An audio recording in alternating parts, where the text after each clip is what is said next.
All right. Well, welcome back to another episode of the Inside Saginaw podcast. My name's Alina Davis. I'm the communication specialist, and today we have some very special guests.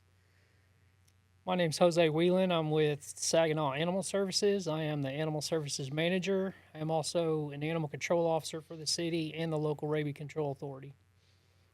My name's Kelly Henderson, also with Saginaw Animal Services, and I'm the Adoption Rescue Coordinator. So today we're going to be talking about animal services, what they do, different aspects that involve them in the city. So we're going to just get into it. We're going to ask both of you, what's your experience? Did you get into this job? How are you where you are today? So we'll start with you, Jose. So I started working for Saginaw in 2001, on April 16, 2001. I started out or hired into Public Works as building maintenance. And then once I got over there, moved from building maintenance into parks, right of ways, streets, drainages. And in 2004, the animal control officer that we had at that time got deployed to go over to Iraq. So I volunteered because I love dealing with animals. I volunteered to do animal control, got certified to be animal control officer and licensed to be a code compliance officer. So I did animal control and code compliance for about 2 or 3 years and then went straight into just strictly animal control. And I've been there ever since. So I think I've been animal services manager for about 6 years now. Very nice. I did not know that, so new information. What about you, Kelly? So I started with the city in 2005 as athletic coordinator for the city, working out of the recreation center.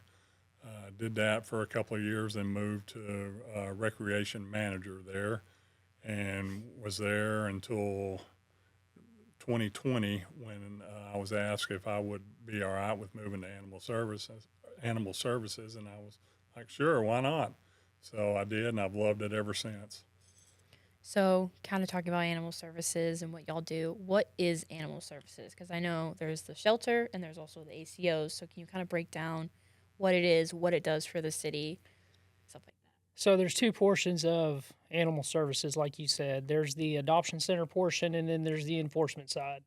So animal control officers will go out on a daily basis. Our shifts usually start around 7:30 in the morning.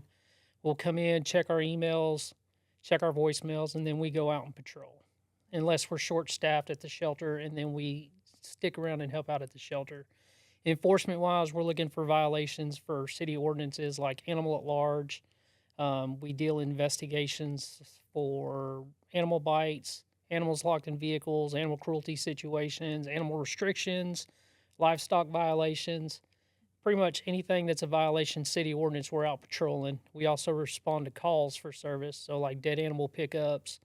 Currently, we're working egrets over on Western. So our day's pretty All pretty sorts of stacked. things. Yeah. So, it's never the same day every day, it's always different. No, sometimes the calls seem routine, but when you get there, there's always a caveat to what you're fixing to do or deal with. So you could go out on a friendly dog call and the dog wind up being aggressive or getting aggressive when you're trying to catch it. Yeah. Animal bites are pretty routine, except for some of them can get pretty nasty as far as injuries go. Animal cruelty investigations, they're usually hit or miss as far as what they're like. It can be as easy as a dog tied up out in the front yard on a tether or an animal locked in a vehicle at Starbucks for an hour and a half in 100+ degree weather. So, adoption side, we have 3 shelter techs at the shelter, and then Kelly does all the adoptions. He also does all the front desk stuff like answering phone calls, dispatching animal control officers, intakes, out processing. So if you pick your dog up from the shelter or like a return owner, Kelly will do that at the front desk. If you do an adoption, he'll be the one that handles all that at the front desk also.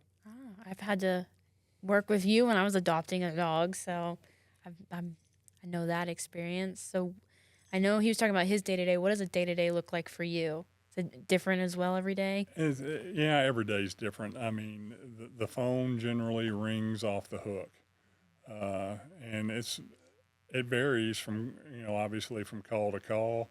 with what the situation is, where the situation is, what you're going to have to handle. And Saginaw is surrounded by Fort Worth. So a lot of calls, people have no idea, that we're actually, there's boundaries and jurisdictional lines you have to follow. So a lot of calls get shifted to Fort Worth Animal Care and Control. And another thing with that, there's people that call us and have no idea that we're even there. And I've heard many a time, I've lived here 20 years and had no idea that we had an animal shelter here. It's just what it is. But day to day stuff is, adoptions, phone calls, just generally anything that can happen in the front, I try to take care of it. So whether it's, maintenance type issues to adoptions, registrations, phone calls, return to owners. So it just, pretty wide list, but we get it taken care of. So I know you mentioned there's also other staff there. So can you kind of break down what the other staff does, what their jobs entail? So we currently have 3 animal control officers. Uh, Technically 4. Kelly's cross-trained to do animal control if we need to. But we do have 3 animal control officers that go out and do patrols on a daily basis. So animal control officers, like I said before, they go out and they enforce city ordinances and state laws. We do have shelter technicians currently at the shelter. The shelter technicians ensure that all the dogs are taken care of, the kennels are clean, animals are fed, make sure they got blankets, water, make sure that they have medicine. So we do have animals that are occasionally on medications once they come back from the vet if they're sick, and they make sure that the animals get their medication on a daily basis. Contrary to popular belief, animal control or animal services is a 7-day-a-week job. So Yes. just because the shelter is not open does not mean that there's not a staff member there taking care of animals. I see the Facebook comments because as somebody who's on Facebook a lot, do you guys just leave the animals on the weekend? No, No, they we do don't. have staff members that come in. So the shelter techs come in on Saturday and take care of the animals. We do have one shelter tech that comes in for 3 hours on Sunday, and he comes in, and his primary job duty is to do feed and clean. So he'll come in, make sure everything's fine with the animals, nobody's sick or anything. Clean the cages that are really, really nasty. If not, then he'll come in and he'll scoop up, make sure the kennels are nice and clean, and then he'll feed them, make sure everybody's got food before he leaves. But he's only there for 3 hours. But they're not alone. There's always every day somebody's there. No, Yeah. they're there. Like I said, somebody's there at the shelter 7 days a week. We do have 2 shelter techs that will come in the morning to do PM or evening or morning meds, and then we'll have one that comes in at night and checks on them for PM meds. Gotcha. So if I want to adopt a cat or a dog, what is the process? Do I go online and look at pictures? Do I come in? How does that work? So generally, we post all the animals on the City of Saginaw Animal Services Facebook page. Any animal that comes in, as soon as they're available for adoption, then we're putting those pictures on the Facebook page that are available. So if a stray comes in, same thing, we get them posted right then. In case somebody's looking for their animal, they can always look on our Facebook page and it's right there. Now, for some of the younger animals that come in, kittens or puppies, then they have to be old enough to get either spay or neutered and a rabies vaccination. And we won't post them right up front until they are actually old enough to be adopted.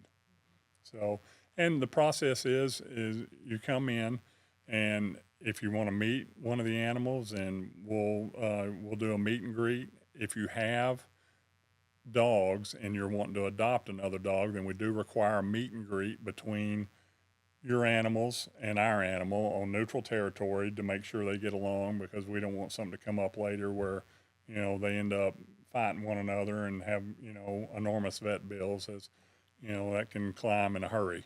But if you do decide to adopt, everything goes well, then it's just a matter of doing paperwork, and the adoption fees range from different prices depending on what medical that we have to do to the animal itself. So it could be as low as $40, and it could get up to $150, just depending on what we have to do. Yeah. So, kind of going into that, August is a very special month because it's Clear the Shelters month. So, if y'all want to talk about that a little bit, what is Clear the Shelters? What does it entail? Just stuff like that. So, Clear the Shelters is a national event that's hosted by NBC5 and Telemundo 39. It started out as a 1 week process and it's grown into a whole month process. So, this year, Clear the Shelter starts August 1st and it goes through August 31st. During that time period, um, people or shelters can lower their prices for adoption or they can do free adoptions. Since we don't have an enormous budget for our medical and stuff, we try to recoup some of that cost during the event. So we've gone and done adoption specials. So for the first week of adoptions, it's $75. The second week's $50. The third week is $25. The very last week, we do what's called a crescendo event on Saturday. So the last week of the event, we will do free adoptions starting on Friday. So Friday through the 31st, we will do free adoptions. Very nice. And as someone in communications, we have some stuff planned to market that. That's coming soon. Something that we hope to make an annual thing. So be on the lookout for stuff like that. And then kind of getting into some educational things. Right now it's summer, it's really hot. Is there any tips you could give to pet owners about how to care for their animals during the summer? Main thing I see when I'm out patrolling is people walking their dogs on either hot asphalt or hot concrete. You know, rule of thumb is if you can't put the back of your hand down on the concrete for more than 5 seconds, then it's too hot for your pet. If you're not going to go outside and walk on hot asphalt barefooted, then I would highly suggest you not take your pets out there unless you put like booties on them or something to cover their pads. There have been incidents where dogs have walked on hot concrete or asphalt and they've blistered their feet to the point where their paws fluff off or their pads on their paws fluff off, which is very, very painful.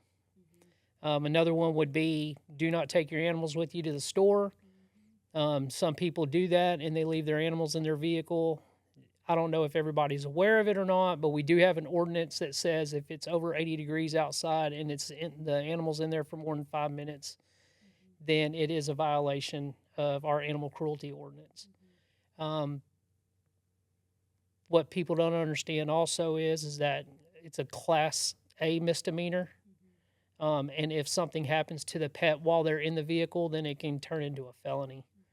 So, safe rule of thumb would be if it's too hot outside, leave your dog at home. If it's too cold outside, leave your dog at home. Because they are susceptible to heat injuries and cold temperature injuries just like we are. Yeah. And I also know y'all have a registration system for animals. We Talk do. about that a little bit. Our city ordinance requires that all animals over the age of 4 months old be registered. Well, I take that back. All dogs and cats are required to be registered at the age of 4 months. As of September 2025, we have started a new online registration. To do that, you just log into your city website and go to Animal Services. At the very top, there's 3 black lines. You click on those and go to My Account. If you need a quick setup code, you can contact Animal Services. If you're already in our system, we can give you that code. Or if you want to just start a new account, you can register. And if you're already in our system, your information should already be in there. You just added an email address in there. Once you get into your account, you can register your pet. We only allow 1-year registrations online. So if you are eligible for a 3-year, then you have to physically come into the shelter to do a 3-year registration. So we use a program called Shelter Pro. And if you report your animals missing through the website, then anything that comes in matching that description, it'll say view lost and found, and you click a button on it and it'll take you to that description. We will contact the owner to let them know, hey, we have an animal here that matches the description of your animal. And then they're able to come in and see if it is their pet. We do have an ordinance that requires all cats be microchipped, vaccinated for rabies, and registered and sterilized. So whether your pet's an indoor pet or an outdoor pet, they are required to be registered. And y'all have a TNVR program as well? Yes, so we do have a TNVR, which is trap, neuter, vaccinate, and return. We will loan traps out to citizens to do this. Due to safety concerns, we only we will only service our traps. We won't service personal traps. We do have what's called a transport cage that specifically butts up to ours, so it's safer for the pet, and we don't have to worry about getting injured in the process of trying to get a wild cat out of a trap. Yeah, sometimes they can be a little bit feral. They so I've can. heard. So kind of going into that, typically when we interview our staff that are kind of out in the field or deal with day-to-day things that we might not see since we're in an office, do you all have any crazy stories on the job over the years? Has anything in particular stuck to your mind and you think about sometimes? I've seen some pretty crazy things, dealt with some interesting animals. First time ever being experienced to a sugar glider was at the animal shelter. Okay. We've had to run a couple of potbelly pig calls out there in the, That's in what we the heard field. from Public Works as well. They Yeah. had to assist with something like Yeah, that. so we've had to go catch potbelly pigs, which are illegal by ordinance. They're not allowed. Um, I've had to go get snakes out of toilets, out of houses. I've had to get snakes out of air conditioning units, bat calls, but Yeah, primarily, you had to save a dog out of a drainage ditch. yes, I've had to do that There's too. photo evidence. There's photo evidence Yeah. of me pushing a golden retriever up the side of a drainage incline. And they actually, from I think, if I remember correctly, they got washed down, right? Like, Yeah, so there's a entry. There was an entry point behind City Hall and on Blue Ridge. There was an entry point to that drainage canal, and somehow or another, the dog wound up in the drainage canal itself and got washed all the way down to Opal Street. that's a far distance Yes, for it something like was. that. And that's a long walk when you have to try to get down there. Yeah. And there is photo evidence of it's like a steep incline, and Jose is just pushing Yep. this poor dog. I was down there, and at that point in time, we were still with code compliance. So code compliance, animal control, and building department used to be under one department. And so there's a lot of times building inspectors and code compliance had to come help us out. Team effort. Yep. Do you have any crazy stories on the job that you can remember? I mean, just here last week, we had a cat. Yes, that for whatever reason decided that it was going to attack anybody that walked close. And, and that stuff, it kind of came out of nowhere, but, that stuff is a real possibility. It was not deemed a feral or wild cat. It was, Actually, I own a cat. yeah, it was an owned cat, and it was an owner surrender. And I was sliding a divider wall between two parts of the kennel, and the cat lunged at the kennel to try to, well, it did get me, not bad, but, and then one of our coworkers was cleaning above, and it reached out and got her on the side. So, I mean, yeah, I mean, you just don't, it wasn't expected like that, so. So I know with you also being an ACO, what kind of training goes into being an ACO? Do you have to do annual stuff? Do you do just one initial training? So, with the animal control officer, there is a 2-day course that you have to attend.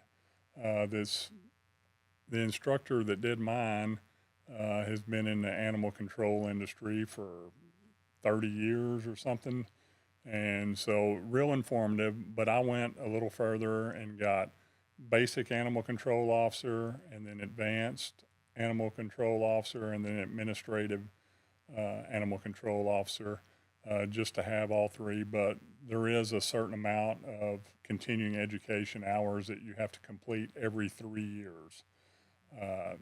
And if I'm not mistaken, it's 24, 20, 30. So you have to you have to attend the course, and then you have to take a written test that's done by Department of State Health Services. So once you pass the exam, you have 3 years to get 30 continuing education hours. In the state of Texas, if you're an animal control officer and you're doing euthanasia, you're required to be certified within 120 days from the day that you start doing euthanasia. So we don't like having to do euthanasia, but it is part of our job. So my second to last question for you both is, what is your favorite part of the job and why? What is something that you just really enjoy and it keeps you going in this job? I mean, helping animals is always going to be should be number one for any animal control person. But I mean, and helping people too that are really compassionate about animals is always, a feel good story. Somebody that adopts and sends pictures of, how great the animal's doing, or, they bring the animal back after a while, and those are always really good. Love hearing that stuff. Yeah, we also get asked to do career days, so we do go out and educate the younger crowd, and as far as what we do on a daily basis and laws and ordinances that we have to enforce, and proper pet ownership for people that own pets. So we do a lot of that community outreach stuff. Our last question we ask every guest, do you have any insider information? So that could be like, if there's any tips you want to give out, anything upcoming, anything you could share with the community, what would it be? So something I would share with the community, we do have ordinances in our city. So if you're not aware of the animal control ordinances, just a helpful tip would be familiarize yourself with them. We do tell people that, and this is one that we deal with a lot, is hey, you need to put your animal on a leash, please. And people get upset because their dog's in the front yard off a leash when we tell them that, and it's my property, and we understand it's your property, but there is a reason why we ask you to have the animal on a leash. They don't run out into traffic chasing a squirrel or a kid or another animal, cause an accident, or they jump on somebody and they scratch them and it breaks the skin, and now you have to quarantine your pet. So if you're not familiar with the ordinances and the laws inside the city limits, then please, educate yourself on that. So that way we make sure that you are abiding by ordinances at all times. All right, Kelly, do you have any insider information? I'm going to do promotional. So he went ordinance. I'm going to go promotional. Clear the Shelters is coming up. Please visit us. We're tucked away. Our address is 205 Brenda Lane, Saginaw, Texas. Please come and see us if you're looking for a pet. Let's give these animals a chance. We've got several different breeds of dogs, and we still have several cats and kittens available for adoption as well. So if you do have animals, we do have what's required is called registrations and the rabies tags. Those rabies tags and registration tags have to be on your pet at all times. If you do not put tags on your dog, please make sure your pet is microchipped and that information is updated with correct current information. So anytime you move, change phone numbers, anything like that, that information needs to be updated. Um, so we're not having to call Okinawa, Japan for an animal that you lost over on Park Center. Is that something that happened? Yes. I was gonna say that's a very specific example. Military. Yeah. Yeah. My boyfriend used to live in Okinawa, so Yeah. I was gonna say, whoa, that's very specific. Yes, I've tracked microchips as far as Okinawa, Japan. So please do us the favor and make sure all your contact information is updated. The microchips don't do any good if we can't get in touch with you. One other thing I wanted to add was we are offering a low cost rabies and other vaccination clinic that's put on by Texas Coalition for Animal Protection coming up in September from 10 a.m. to noon. And we will be posting details about that. So also be on the lookout for that. But that's a great opportunity to get low cost vaccines for your pets. So my insider information is that we have a newsletter. It's a digital newsletter that gets emailed out every month. It's called the Inside Saginaw Newsletter. If you want to sign up for it, we will put the link right here for you, as we always do. That's a great resource to hear about what's happening in Saginaw. Every department has an update in there, so you'll get to read more about what Saginaw Animal Services has coming up. But I just want to thank y'all so much for taking the time out of your very busy day to be here, and we'll see you on the next episode. Cue the train horn.